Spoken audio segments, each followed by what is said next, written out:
If someone ever says, "You're just too sensitive," after stabbing your self-esteem with a smile, or they say, "I'm sorry you feel that way," or "If you really cared about me, you would do this or that," congratulations. You just heard manipulation in HD, and if your brain brushed it off like, "Well, maybe they're right," you just got play.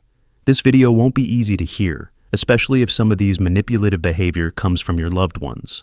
We're about to break down exactly what manipulation sounds like, so you stop falling for people who weaponize your emotions like it's a damn sport. The Stoics always say, if you wish to be free, learn to see through illusions. Well, emotional manipulation is the biggest illusion in your entire social life, and it hides in compliments, concerns, and cute little jokes that aren't cute or little. So, today we're going to unmask the smooth talkers, the guilt trippers, and the fake nice guys who are basically gaslighting with extra glitter. Let's get into it. Number 1, the gaslight grenade, you're overreacting. The phrase "you're overreacting" is not a statement. It's a hand grenade of self-doubt disguised as feedback. Someone tramples your boundaries. You call it out. And suddenly you become the villain for taking things too seriously. They say it with calmness, like they're Gandhi, but emotionally, they just poked a hole in your reality. Let me tell you what's really happening here. When someone tells you you're overreacting, they're not calming the situation. They're redefining it so that you doubt your own sanity. That's not peacekeeping. That's manipulation with a diploma. The Stoics always say, we suffer more in imagination than in reality. But manipulators know this, and they shove your imagination into overdrive. So now you're sitting in bed wondering, maybe I'm the problem. You're not. They just know how to push your panic button with a smile. Number 2, the guilt trip symphony. After everything I've done for you, if someone needs a resume to justify their emotional abuse, they're not helping you. They're investing in you like a stock. This phrase right here, it's emotional blackmail dressed up in victim glitter. They do favors with a price tag you didn't see coming. Then one day, when you finally say no to something unreasonable, they drop the bomb. Wow, after everything I've done for you. That's the invoice of manipulation. Listen carefully. If a favor comes with strings, it's not a favor. It's a contract of control. They aren't giving because they care. They're giving because they're stacking guilt like ammo. This tactic works best on people with a kind heart and a broken sense of boundaries. If that's you, they see you as easy pickings. Number 3, the passive-aggressive punchline. Just kidding. Let's talk about the just kidding jokester, also known as the emotional sniper hiding behind humor. They'll insult your appearance, mock your ambition, or question your intelligence. Then end it with, relax. I'm just joking. No, they weren't joking. They were testing the waters to see how much disrespect they can sneak past your defense.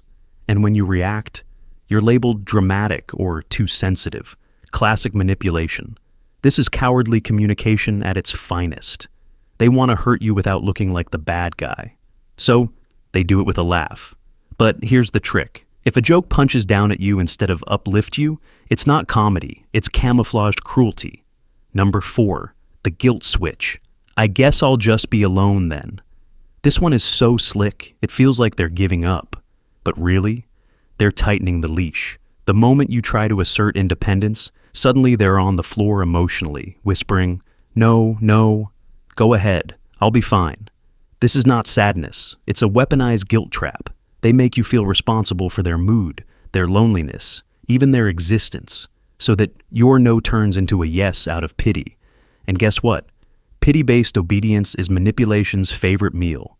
What the Stoics meant by, we must be indifferent to things not in our control, wasn't about being cold.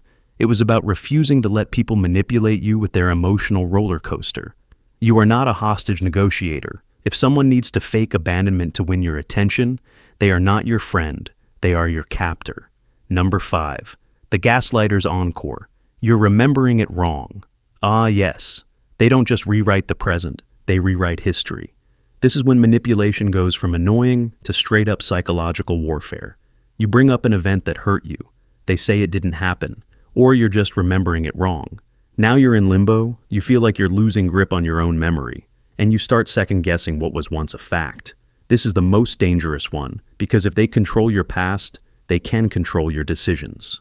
Let me say it again louder. Anyone who constantly challenges your reality isn't trying to clear the air. They're trying to own it, and that is mental prison. You heard the phrases manipulators use. Now, let me tell you how to flip it. 1. Stop explaining yourself. If someone doesn't get your no the first time, they're not confused. They're manipulative. Stop over-explaining. You're not on trial. Say it once. Walk away. That's it. 2. Watch for nice with strings. If their kindness comes with a guilt trip later, it wasn't kindness. It was a setup. Reject it. You're not a vending machine for favors. 3. Mirror their moves. They ghost you, ghost back, they guilt trip.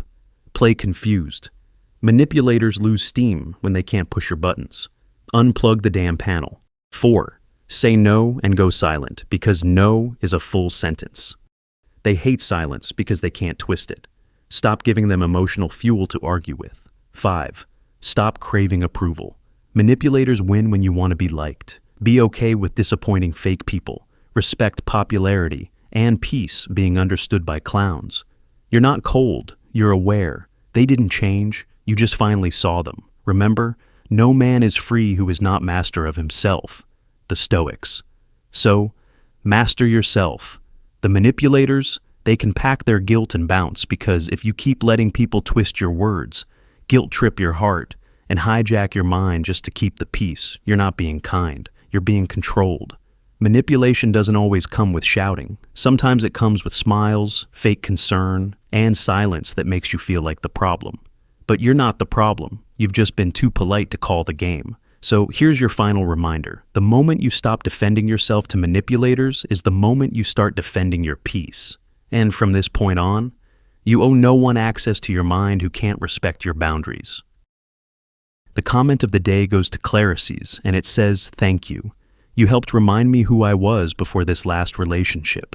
I fell hard in love with him and then got so sick for the last 7 years that I nearly died and had 12 surgeries in the last 9 years. But here I am still kicking, but I lost myself for a bit. Now I'm quickly coming back to myself. You helped remind me of who I was before all this, so thank you. I like your straightforward approach. Awesome. Love it. You got knocked down 12 times and still stood back up? That's not just strength, that's legend status. The fact that you're finding yourself again after everything you've been through, inspiring doesn't even cut it. Welcome back to you. The world missed her." Subscribe now, unless you enjoy being emotionally finessed by people who say "no offense" right before offending you.